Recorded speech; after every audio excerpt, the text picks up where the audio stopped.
ಪ್ರಿಯರೇ, ದೇವರು ಒಳ್ಳೆಯವರು, ಒಳ್ಳೆಯದನ್ನೇ ಮಾಡುವವರಾಗಿದ್ದಾರೆ. ಮತ್ತಾಯ ಪತ್ರಿಕೆ 5ನೇ ಅಧ್ಯಾಯದಲ್ಲಿ ನಾವು ನೋಡೋದಾದರೆ ಅವೆಲ್ಲವೂ ಪವಿತ್ರಾತ್ಮನ ಶಕ್ತಿ ಇಲ್ಲದ ಮನುಷ್ಯನಿಗೆ ಮಾಡಲು ಅಸಾಧ್ಯವಾದ ವಿಷಯಗಳಾಗಿದ್ದವು ಎಂಬುದಾಗಿ ನಾವು ನೋಡುತ್ತೇವೆ. ಮತ್ತಾಯ 5, 6, 7 ಅಧ್ಯಾಯಗಳನ್ನು ನಾವು ಓದಿಕೊಂಡ್ರೆ ಈ 3 ಅಧ್ಯಾಯಗಳ ಕೊನೆಯಲ್ಲಿ ಅತಿ ಮುಖ್ಯವಾದಂಥ ಒಂದು ಪ್ರಶ್ನೆಗೆ ಉತ್ತರವನ್ನು ಕೊಟ್ಟಿಲ್ಲ ಅನ್ನುವುದನ್ನು ನಾವು ಕಂಡುಕೊಳ್ತೇವೆ. ಅದ್ಯಾವ ಪ್ರಶ್ನೆ? ಕರ್ತನೇ, ನಾನು ಈ ಜೀವಿತವನ್ನು ಹೇಗೆ ಜೀವಿಸಲಿ?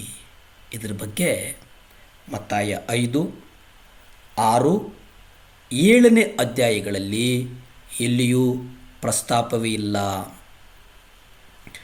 ಪರ್ವತದ ಪ್ರಸಂಗವು ಹೊಸ ಒಡಂಬಡಿಕೆಯ ಕ್ರೈಸ್ತನಿಂದ, ಅಂದರೆ ಹೊಸದಾಗಿ ಹುಟ್ಟಿರುವ ಕ್ರೈಸ್ತನಿಂದ ದೇವರು ಎಂತಹ ಜೀವಿತವನ್ನು ನಿರೀಕ್ಷೆ ಮಾಡ್ತಾರೆ ಅನ್ನುವುದನ್ನು ತೋರಿಸ್ತದೆ. ಆದರೆ ಆ ಮಟ್ಟವನ್ನು ತಲುಪುವುದು ಹೇಗೆಂದು ಇಡೀ ಪ್ರಸಂಗದಲ್ಲಿ ಹೇಳಲಾಗಿಲ್ಲ.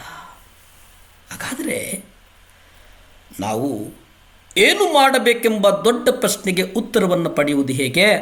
ಕ್ರಿಸ್ತನು ಪರ್ವತದ ಮೇಲಿನ ಪ್ರಸಂಗವನ್ನು ಸಾರಿದ್ದು ಈ ರೀತಿಯ ಜೀವಿತವನ್ನು ಜೀವಿಸಬೇಕು ಅನ್ನುವಂಥ ಇಚ್ಛೆಯನ್ನು ನಮ್ಮ ಹೃದಯದಲ್ಲಿ ಹುಟ್ಟಿಸಿರುವುದಕ್ಕಾಗಿ ಮಾತ್ರವಾಗಿತ್ತೆಂದು ನಾವು ನಂಬುತ್ತೇವೆ. ಇಂತಹ ಜೀವಿತ ಜೀವಿಸಬೇಕೆಂಬ ಹಂಬಲ ಒಬ್ಬ ವ್ಯಕ್ತಿಯಲ್ಲಿ ಉಂಟಾದರೆ ಆತನು ದೇವರ ಬಳಿಗೆ ಹೋಗಿ, ಕರ್ತನೇ, ಇದಕ್ಕೆ ಪರಿಹಾರವೇನು ಎಂದು ಕೇಳ್ತಾನೆ. ಆಗ ಕರ್ತನು ಹೀಗೆ ಹೇಳ್ತಾನೆ, ನೀನು ಪವಿತ್ರಾತ್ಮನಿಂದ ತುಂಬಲ್ಪಡಬೇಕು ಮತ್ತು ನಿನ್ನ ಅಂತರ್ಯದ ಮನುಷ್ಯನು ಬಲಗೊಳ್ಳಬೇಕು. ಪ್ರಿಯರೇ, ಪವಿತ್ರಾತ್ಮನಿಂದ ತುಂಬಲ್ಪಡಬೇಕು, ನಿನ್ನ ಅಂತರ್ಯದ ಮನುಷ್ಯನು ಬಲಗೊಳ್ಳಬೇಕು. ಶ್ರೇಷ್ಠ ಅಪೋಸ್ತಲನಾದ ಪೌಲನು ಧರ್ಮಶಾಸ್ತ್ರಕ್ಕೆ ಅನುಸಾರವಾಗಿ ಬಹಳ ಯಥಾರ್ಥ ಚಿತ್ತನಾಗಿದ್ದನು. ಆದರೂ ಅವನು ಪವಿತ್ರಾತ್ಮನಿಂದ ತುಂಬಿಸಲ್ಪಡುವವರೆಗೂ ತನ್ನ ಹೃದಯದ ಆಸೆಗಳಿಂದ, ಆಕಾಂಕ್ಷೆಗಳಿಂದ, ಹೃದಯದ ಅಭಿಲಾಷೆಗಳಿಂದ, ಹೃದಯದ ಅತ್ಯಂತ ಬೇಕಾಗಿರುವುದರಿಂದ ಜಯಿಸುವುದಕ್ಕೆ ಸಾಧ್ಯವಾಗಲಿಲ್ಲ. ಅದರ ನಂತರ ದೇವರಾತ್ಮನು ಆತನನ್ನು ದುರಾವಸ್ಥೆಯಿಂದ ಬಿಡುಗಡೆಗೊಳಿಸಿದನು. ಇದು ಏಕೆಂದರೆ ಯೇಸು ಒಬ್ಬ ಕುರುಡನ ಕಣ್ಣುಗಳನ್ನು ತೆರೆದ ಹಾಗೆ ಆ ಕುರುಡನು ತಾನಾಗಿಯೇ ತನ್ನ ಕಣ್ಣುಗಳನ್ನು ತೆರೆಯುವುದಕ್ಕೆ ಸಾಧ್ಯವಿಲ್ಲ. ಪ್ರಿಯರೇ, ನೀವು ಪವಿತ್ರಾತ್ಮನಿಂದ ತುಂಬಲ್ಪಟ್ಟಿದ್ದರೆ ಆತನು ನಿಮಗೆ ನಿಮ್ಮ ನಾಲಿಗೆ, ನಿಮ್ಮ ಕಣ್ಣುಗಳ ಮೇಲೆ ನಿಯಂತ್ರಣವನ್ನು ನೀಡುತ್ತಾನೆ.